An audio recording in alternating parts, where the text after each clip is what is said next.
Hi friends, on this section we are going to look what is a WebLogic server and why we need to use. So the main purpose of a WebLogic server and why we need to use WebLogic server and what is the purpose of use WebLogic server.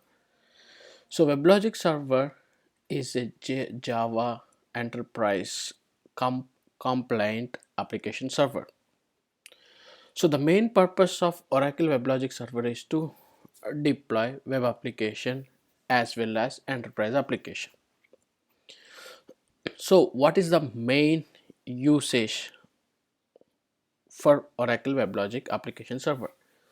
So let's say if you have any previous experience on web hosting or a basic PHP code deployments or any of the front end applications or whatever it may be, if you have any experience.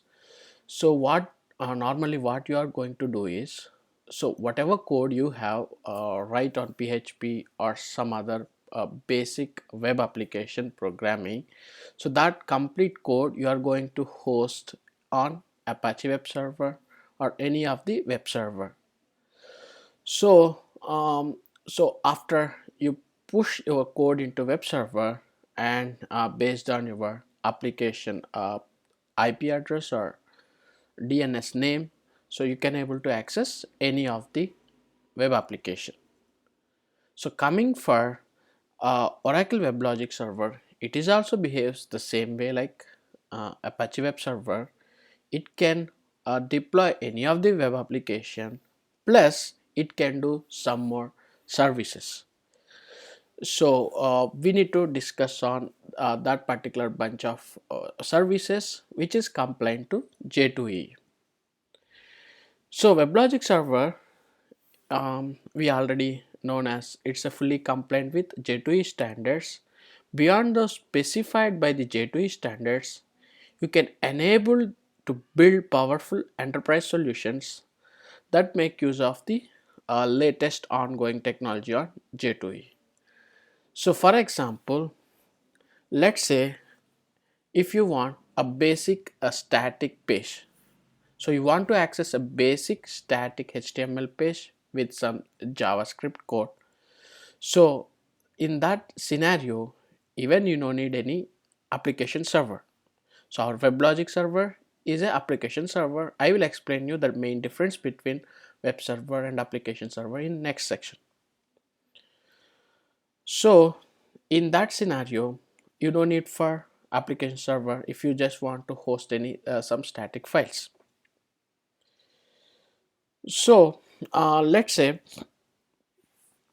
you want some dynamic mechanism to implement based on your J2E application. Let me explain you clearly.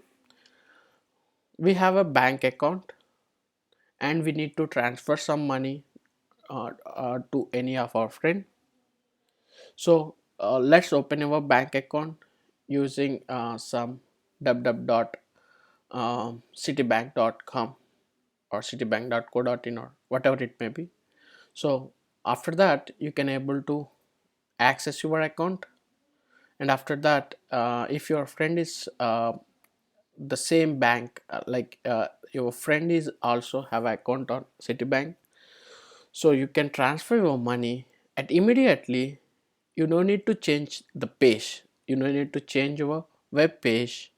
So it immediately change the value, like if you deposit if you transfer your money to into your friend's account, it immediately value is going to change from your account. That means your amount is decreased and your friend's amount is added, whatever amount you transfer to your friend. So the basic all these type of work which was taken care by enterprise Java and I mean from the Java coding part. So the so for this scenario in background side, like from the server end, there is a lot of logic is going on. So these type of activities which is done by your Java backend Java code, as well as from your database end. So for this much of complexity, like, so the banking environment, I'm saying just a very basic example of banking transfer activity, but there is a lot of complexity is going on in a background side. So that type of complex logic, business logic is going on if you are going to use application server. So that is the main use. So the business logic is going to handle or take care by your application server. But for web server, it can handle some level, but it is not going to take the complete complexity of your application. So web server is just for static web pages or static HTML files handling, and coming from WebLogic application server, it can handle business logic. I will explain you later on the main difference between WebLogic server as well as our Apache web server or application server versus web server. And also, our WebLogic supports large number of essential services for running our J2EE based applications by taking advantage of services offered by the application server. So what type of services our WebLogic server can handle? So your Java application don't have much burden on JDBC connectivity connection pool tasks. So your developer no need to worry about connection pools, activities or concurrency, and also transactional management, security and message. So as a developer, if you want to host or if you want to deploy your application on WebLogic server, so your developer is no need to worry about how to configure the connection pools, how to configure the infrastructure of messaging and transactional messages and concurrency. So everything is configured and everything is set by our WebLogic application server, and we need to configure the basic values on our WebLogic application server. So definitely from the developer perspective, uh, WebLogic application server is very useful.